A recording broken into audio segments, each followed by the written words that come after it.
अस्सलामुअलैकुम दोस्तों, मेरा नाम है मोहम्मद उज़ैर और आप देख रहे हैं मेरा यूट्यूब चैनल यूके टॉक्स। आज एक और बहुत ही ज़बरदस्त और इंटरेस्टिंग वीडियो के साथ हाजिर हुए हैं। आइए देखते हैं डॉक्टर जाकिर नाइक साहब की और बहुत ही मज़ेदार video. Joseph, I have two questions to ask. Why all the Muslims men are allowed to marry for 4 women? And the second one is, how can you prove that Jesus was not crucified? Brother, there's two questions. Brother, are you a Christian? I am. Brother, there's two questions. That why does Islam permit a man to have up to 4 wives? Why does Islam permit a man to have more than one wife? And second question, how can you prove that Jesus Christ, peace be upon him, was not crucified? That Quran is the only religious book on the face of the earth which says marry only one. You read the Bible, you read the Ramayana, you read the Mahabharata, you read the Veda. No religious book on the face of the earth says marry only one besides the Quran. If you read Ramayana, the Hindu scriptures, the father of Sri Ram, he had more than one wife. If you read Mahabharata, Sri Cristion, how many wives he had? 4, 10,000, 10,000. He had 16,108 wives. So if Sri Cristion can have 16,108 wives, so why can't Muslims have maximum up to 4? If you read the Old Testament, it says that Solomon, peace be upon him, had 700 wives. Abraham, peace be upon him, had 3 wives. So Old Testament tells you can marry as many wives as you want. Same as the New Testament says that you should follow Old Testament. So in Hinduism, in Christianity, in Judaism, you can marry as many as you want. It is later on that the church put a restriction that Christians should marry only one. It is later on Rabbi Benjamin Yehuda passed a synod and say that Jews should marry only one. Otherwise, previously, they used to marry as many as they wished. It is the Indian Penal Code in India in 1954 that put a restriction and said under the Hindu Special Marriage Act, the Hindus should marry only one. But the scriptures put no restrictions. Let's analyze what does the Quran say. Quran says in Surah Nisa chapter 4 verse number 3, marry women of your choice in 2s, 3s or 4s, but if you can't do justice, marry only one. This statement, if you can't do justice, marry only one, is only given in the Quran and no other religious scriptures. Let us analyze why does Quran give permission for the Muslim men to marry more than one woman, maximum 4.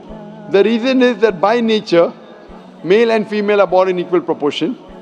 But if you ask any pediatrician, he will tell you, the doctor of the children, that the female child is stronger than the male child in fighting germs and diseases. So you have more deaths among the male children as compared to female children. So in pediatric age itself, the females are more than the males.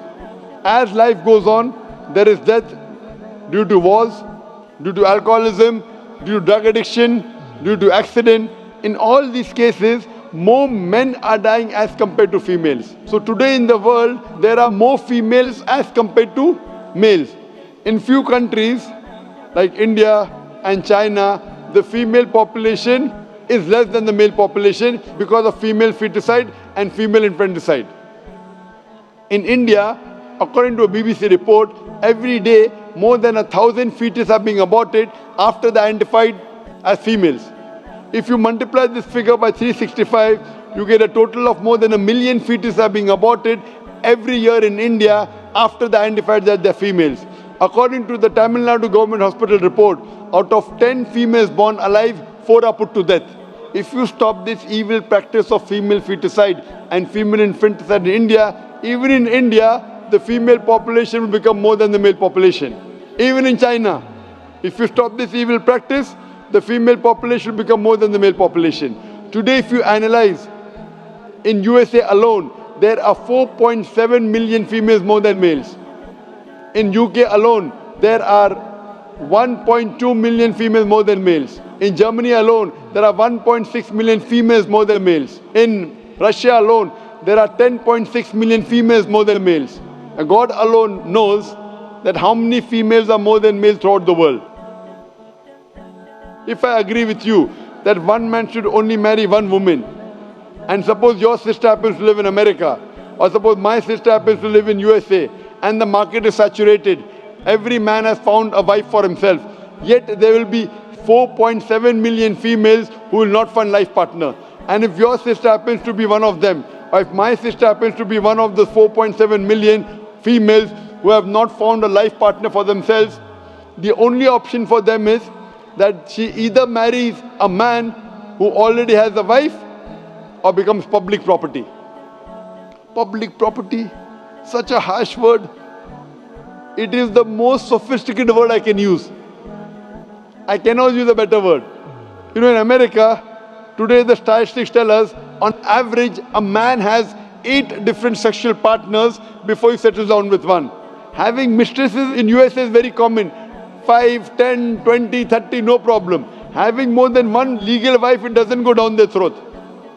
When a woman is a mistress, she doesn't get her rights. She is dishonored. She is not treated well. In Islam, when a woman becomes the second wife, she gets her honor, she gets her right, she's treated well. Any modest woman, if you ask her, that would you prefer being a second wife of a man who is already married or become public property, they would opt for the first. So Islam has given permission for some men to have more than one wife to protect the modesty of the woman. Coming to your second question. Is it allowed for ladies to marry 4 men? Brother, you're asking counter question, the time is limited. You asked 2 questions, now you're asking a 3rd question. Are you convinced with the first answer? I'm convinced with the first one. MashaAllah, so you're convinced, okay. The brother asked that, is a woman allowed to have more than one husband? If you do that, this problem will be exaggerated more. I mean in Muslims. In Muslims. As it is, women are more than men. If women marry more than one husband, the problem will be exaggerated. Point number 1. Point number 2, if a man has more than one wife and if the child is born, you can easily identify who is the father, who is the mother. If a woman has more than one husband and if the child is born... But DNA is still allowed. Brother, let me finish the answer, na?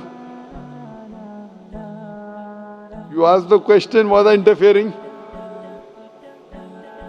Was I interrupting? Yes or no? No. No. So why are you interrupting? After I finish, you can ask, na? I'm a medical doctor. Are you a medical doctor? No. I'm a medical doctor. I know about DNA testing. I'll come to it. Once, if a woman has more than one husband, 2 husbands, and if a child is born, and if he goes to admit in the school, and if the question, who is your father, she'll have to give 2 names. You're talking about DNA testing. I know about it. DNA testing is recent. Was DNA testing there 50 years back? Was it there? No. It's a new recent discovery, yet it's not 100%. Even if I agree it's 100%, it is now, it wasn't there before. Islam is there since time immemorial. And this is not the only reason. Even if I agree tomorrow it becomes 100% perfect, this is not the only reason. Today science tells us that man is more polygamous in nature as compared to the female. Today science tells us that during menstrual cycle, the female undergoes certain psychological changes. It's not possible for her to do the role of multiple wives. But a man doesn't undergo these changes. It's possible for him to do a role of multiple husbands. Today science tells us that if a man has multiple sexual partners and all are faithful, there is no problem. But if a female has multiple sexual partners and all are faithful, there are chances of sexually transmitted diseases to emerge. And that disease will go back to the male partner. So medically, it is not acceptable that a female has multiple partners, but medically and scientifically, it's acceptable that a male can have multiple partners. Coming to your second question, then how can I prove that Jesus wasn't crucified, peace be upon him? The Quran says in Surah Nisa chapter 4, 157, they killed him not, neither did they crucify him, it was only made to appear so. So Quran is clear, وَمَا قَتَلُوا وَمَا صَلَبُوا, they killed him not, neither did they crucify him. If I have to prove to, are you a Christian, brother? I am. If you read the Bible, it's mentioned in the Bible in the Gospel of Matthew, chapter number 12, verse number 38.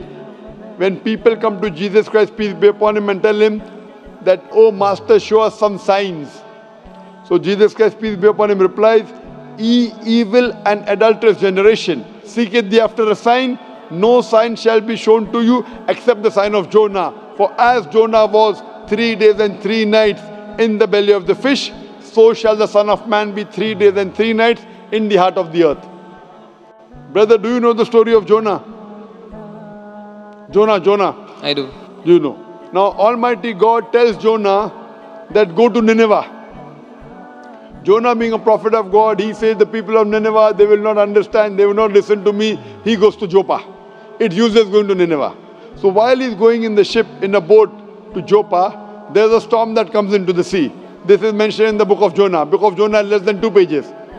At that time there was a superstition that the storm in the sea is due to some person not obeying the commandment of the master. So Jonah being a prophet of God, he volunteers. I'm the one who is disobeying my master. And at that time it was a superstition that if you throw the person in the water will become calm. So Jonah volunteers. I'm disobeying my master, throw me overboard. I'm asking you the question, when Jonah was thrown overboard, was he dead or alive? Jonah, when he was thrown overboard into the sea, when the storm comes, was Jonah dead or alive? He was alive. Alive, very good.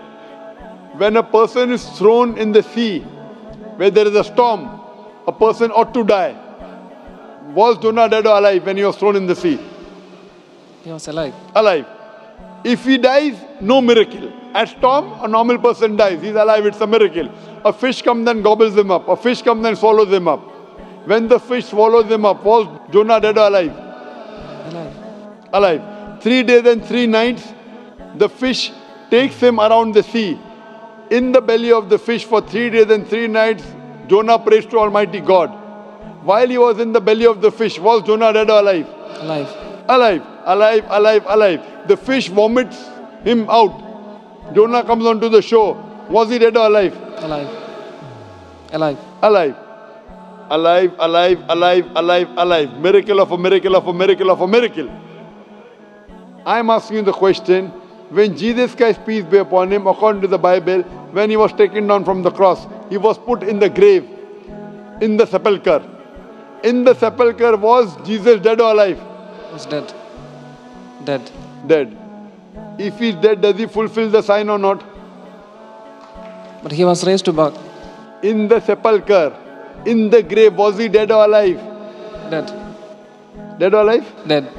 If he was dead, is he fulfilling the prophecy? Jesus Christ, peace be upon him, said, no sign shall be given to you except the sign of Jonah. For as Jonah was 3 days and 3 nights in the belly of the fish, so shall the Son of Man be 3 days and 3 nights in the heart of the earth. If Jonah was alive, for Jesus Christ to fulfill the prophecy, peace be upon him, he should be dead or alive? Dead or alive he should be. He should be alive. He should be alive, and he was alive. Why do you say he was dead? Are you trying to say that Jesus Christ, peace be upon him, lied? If you say he was dead, that means you are saying Jesus was a liar, Nauz Billah. That means Jesus was alive. What has been told to you by the church is wrong. Do you believe in the church or do you believe in Jesus Christ, peace be upon him? The Bible says Jesus was dead. Where does it say? Give me the reference. I'm not that much known by But Bible. do you know the sign of Jonah, yes or no? Yeah. Was Jonah dead or alive in the belly of the fish? He was alive. So Jesus Christ has to be dead or alive in the earth. But why it is not mentioned in the Bible that he was alive in the... It is mentioned. Where does it say he was dead? It was assumed. The Roman soldiers thought he was dead. They poked a spear. They poked a spear, but he was alive. So if you see my video cassette, Was Christ Crucified? There are umpteen numbers of proofs. I gave you one proof. Jesus Christ, peace be upon him, did not say that, I gave life to the dead, therefore I am a man of God. He put all his eggs in one basket. As Jonah was dead or alive, you are saying Jonah was alive, peace be upon him. So Jesus also, peace be upon him, has to be alive. Why do you say he's dead? Just because the priest told you. So do you believe more in the priest or do you believe in the Bible? I believe in the Bible. Do you believe in Jesus Christ, peace be upon him, or the priest? I do believe in Jesus. So Jesus Christ, peace be upon him, said, as Jonah was in the belly of the fish, so shall the Son of Man be in the heart of the earth. So Jonah was dead or alive? Jonah was alive. So Jesus Christ, peace be upon him, has to be dead or alive? So the Bible still says he was dead and he raised back to life. Where does the Bible say? I have to find it. But what I'm telling you, Gospel of Matthew chapter number 12, verse number 38. You know the sign of Jonah, na? I do. That time you are dead or alive? Alive. So when you know the sign of Jonah and you don't know where it is said he's dead, you have to follow what is in red letter. There are many things which are mentioned by Paul, which is not part of the sayings of Jesus Christ, peace be upon him. If you know there is something like a red letter Bible. Red letter Bible means whatever Jesus Christ, peace be upon him, said is in red ink. If you quote me something in black ink, I will not believe. Why? That is not the word of Jesus Christ, peace be upon him. Do you give more preference to Jesus Christ, peace be upon him, or St. Paul? Jesus Christ. What I'm quoting to you is in red. Gospel of Matthew, note it down. Gospel of Matthew, chapter number 12, verse number 38. So don't get me a quotation of black ink. To prove